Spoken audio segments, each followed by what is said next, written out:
একটা পার্টি প্রধানকে পিটানো হয়েছে। আমি জানি না যে এখানে সুধীমণ্ডলী আছেন, রাজনৈতিক দলের নেতৃবৃন্দ আছেন, সাংবাদিক আছেন, এই পর্যন্ত কাউকে গ্রেপ্তার করা হয়েছে? আমি জানি না কাউকে গ্রেপ্তার করা হয়েছে কিনা, সে যে দলেরই হোক। একটা পার্টি প্রধানকে মিডিয়ার সামনে তাকে পিটিয়ে আহত করে, এবং এখন সে চিকিৎসাধীন। এবং আমরা মাঝে মধ্যে শুনি মেমোরি লস করেছে, মাঝে মধ্যে শুনি সে মুমূর্ষু হয়ে যাচ্ছে, বিদেশি চিকিৎসার জন্য প্রয়োজন। সেরকম একটা ইভেন্টে আমরা কাউকে এখন পর্যন্ত গ্রেপ্তার করতে দেখলাম না। সেই নির্বাচন আইনশৃঙ্খলা বাহিনী করবে, আর আমার কোনো একটা কেন্দ্রে প্রবলেম হবে, সেটা সলভ করার জন্য তারা সুইচ টিপে দেবার প্রবলেম সলভ হয়ে যাবে। এই বিশ্বাস নিয়ে যদি আমাকে চলতে হয়, তো আমি এরকম অতি বিশ্বাস নিয়ে চলবো, কিন্তু শেষে এরকম হয়তো একটা বিবৃতি আসবে, কিছু ত্রুটি বিচ্যুত হয়েছে, ক্ষমা সুন্দর দৃষ্টিতে দেখে আমাদেরকে কাঁধে কাঁধ মিলে দেশ এবং জাতি গড়ার কাজে সামনের দিকে এগিয়ে যেতে হবে। দুর্ভাগ্যজনক, দুর্ভাগ্যজনক। এই স্টেটমেন্ট দিয়ে স্টেট চলবে না। স্বাধীন ও নিরপেক্ষ নির্বাচন কমিশন এটা নিশ্চিত করা প্রয়োজন। এটা নিশ্চিত করতে গিয়েই জুলাই সনদের বাস্তবতাটা আমাদের সামনে খুব অনিবার্য একটা প্রসঙ্গ। এখন জুলাই সনদ যেটা প্রকাশিত হয়েছে ইতিমধ্যে, এটা নিয়ে রাজনৈতিক দলের পক্ষ থেকে কিছু সংযোজন বিয়োজনের প্রসঙ্গ তোলা হয়েছে। আমি খুব গুরুত্বের সাথে উপলব্ধি করি যে এই নির্বাচন নিয়ে আমরা যারা কথা বলি, আমার কাছে কোনো কোনো সময় খুব বিস্ময়কর মনে হয় যে আমরা ঠিক এমনভাবে কথা বলছি যেন স্বাভাবিক প্রক্রিয়ার একটা সরকার চলে গেছে এবং স্বাভাবিক একটা নির্বাচনের মধ্যে আমরা পড়েছি। বিষয়টি কিন্তু তা না। আমাদের বিগত 15 বছরে ইনস্টিটিউশনগুলো শেষ করা হয়েছে, রাজনৈতিক দুর্বৃত্তন হয়েছে, আমরা 15 বছর ভোট দিতে যাইনি, ভোট দিতে পারিনি। তার প্রেক্ষিতে একটা সরকারের বিপ্লবের মধ্য দিয়ে, অভ্যুত্থানের মধ্য দিয়ে পরিবর্তন হয়েছে, এবং 3 দিন আমাদের কোনো সরকারও ছিল না। আমরা এখন যে সংবিধানের কথা বলি, আমরা 3 দিন কোন সংবিধানে ছিলাম, এখন কোন সংবিধানে আছি। এই সংবিধান জাতির জন্য অত্যন্ত গুরুত্বপূর্ণ, নির্বাচন খুবই গুরুত্বপূর্ণ। আমরা এই কথা যখন বলি, কেউ কেউ মনে করেন যে জামাত ইসলামী নির্বাচন চায় না, কিন্তু অত্যন্ত মজার ব্যাপার হচ্ছে জামাত ইসলামী একমাত্র দল বলতে হবে যারা 300 আসনের নির্বাচনের প্রার্থী দিয়ে মাঠে কাজ করছে। কিন্তু প্রশ্ন হচ্ছে যে এই জুলাই সনদের কার্যকারিতার প্রশ্নে যখন আমাদের কথা ওঠে, তখন আমরা পরবর্তী সরকারের কথা বলি। পরবর্তী সরকারের কথা একটু আগে আমি নেতৃবৃন্দের কাছে শুনলাম যে কে বলেছে এটা মানব না। বলেছে তো রাজনৈতিক নেতৃবৃন্দের কাছ থেকে, তো আমরা একটু শুনেছি যে আমরা সরকারে গিয়ে এগুলো কোনোটা রাখবো না।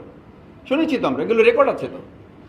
এটা তো কোনো দলের পক্ষ থেকে উইথড্র করা হয়নি যে না, আমাদের এই কথাটা যেটা বলা হয়েছে, আমাদের এই কথাটা যথার্থ নয়, এবং যিনি বলেছেন এটা আমাদের দলের কথা নয়। সুতরাং এই কথাগুলো যদি আমাদের আসে, তাহলে তো এই শঙ্কার কথা থাকবে। সেজন্য আমি মনে করি সরকারের এই প্রসঙ্গে আগে নির্বাচন কমিশনের যে দায় দায়িত্বের প্রশ্ন আসে, সেইগুলো আমাদের সামনে রাখা দরকার। Level playing field. Level playing field বলতে আমরা এখন যেটা বুঝি সেটা হলো, আপনি যদি প্রভাব থাকে, ক্ষমতা থাকে, তাহলে থাকবেন, আর না হলে আপনি থাকবেন না। না হলে আপনি ভোট দিতে যেতে পারবেন না, না হলে আপনার ঠ্যাং ভেঙে দেওয়া হবে, না হলে আপনার জিহ্বা কেটে দেওয়া হবে, না হলে আপনি সুস্থভাবে বাড়ি ফিরতে পারবেন না। This is message. What is the level playing field? Level playing field বলতে আমি কি বোঝাচ্ছি, আমি কি মেসেজ যাচ্ছে? ঢাকা ইউনিভার্সিটি ডাকসু নির্বাচনের কথা বলে। ডাকসু নির্বাচন প্রত্যেক ছাত্রছাত্রী সুশিক্ষিত, সচেতন এবং স্বাবলম্বী, ফিজিক্যালি সে ক্যাপেবল। কিন্তু একজন 70 বছরের মানুষ যখন গ্রামে ভোট দিতে যান, শিক্ষার দিক থেকে, সচেতনার দিক থেকে তিনি তো ঠিক একইভাবে ঢাকা ইউনিভার্সিটির কোনো একজন ছাত্র বা ছাত্রীর মতো, শিক্ষার্থীর মতো তিনি তাৎক্ষণিকভাবে একটা প্রেস ডেকে বা একটা প্রেসের কাছে গিয়ে, একটা সোশ্যাল মিডিয়ার কাছে গিয়ে তিনি কি প্রতিবাদ করার মতো সামর্থ্য রাখেন? ঢাকা ইউনিভার্সিটি ডাকসু নির্বাচন করতে গিয়ে আমরা যতটুকু জানার সুযোগ হয়েছে, ঘাম ঝরেছে, শুধু ঘাম ঝরেনি, কোনো কোনো সময় আমাদের কাছে মনে হয়েছে যে আমরা সিটকে পড়ে যাচ্ছি, ইলেকশনটা বন্ধ হয়ে যাচ্ছে। কোনো কোনো সময় এরকম মনে হয়েছে যে রেজাল্ট ডিক্লেয়ার করা যাচ্ছে না। রেজাল্ট ডিক্লেয়ার করার কথা রাত 8টায়, রেজাল্ট ডিক্লেয়ার করার কথা রাত 10টায়। সেই রেজাল্ট ডিক্লেয়ার করতে তো পরের দিন সকাল 10টা বেজেছে। কেন বেজেছে?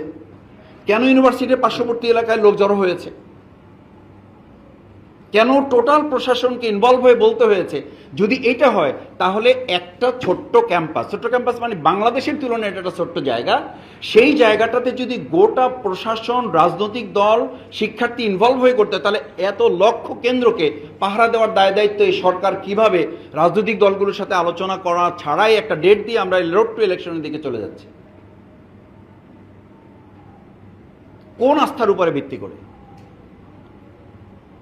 আমি লেভেল প্লেইং ফিল্ডের জায়গায় আমাদের তো প্রতিদিন আমাদের কাছে আমার মোবাইলে অন্তত 50টা মেসেজ আছে, কালকে অমুককে মেরেছে, কালকে সোশ্যাল মিডিয়ায় একটা মত প্রকাশের জন্য তাকে ধরে এলাকায় মারধর করা হয়েছে, তার পরিবারে বাবা মাকে হুমকি দেওয়া হয়েছে, আপনি এই দল ছাড়েন, না হলে এই দল থেকে আপনাকে এখান থেকে এলাকা থেকে বের করে দেওয়া হবে, আপনি ঢাকায় থাকেন এলাকায় আসবেন না, এলাকায় থাকেন এলাকা থেকে চলে যান। এটা তো হচ্ছে এখনকার। এরপর যখন আমরা আরও একটু ইলেকশনের মধ্যে প্রবেশ করব, আমি তো মনে করি তখন লেভেল ফিল্ডের প্রশ্নে আমাদের আরও অনেক ঝুঁকির মুখে পড়তে হবে। সেই জায়গাটা আমি মনে করি যে আমাদের নির্বাচন কমিশন তাদের দায়িত্বের গুরুত্বপূর্ণ অংশ হচ্ছে যে আমি পোস্টার নিয়ে আলোচনা দেখতেছি, পোস্টার লম্বা হবে, বড় হবে, কালার হবে না, তারপরে মাইকিং 5টা হবে 7টা হবে।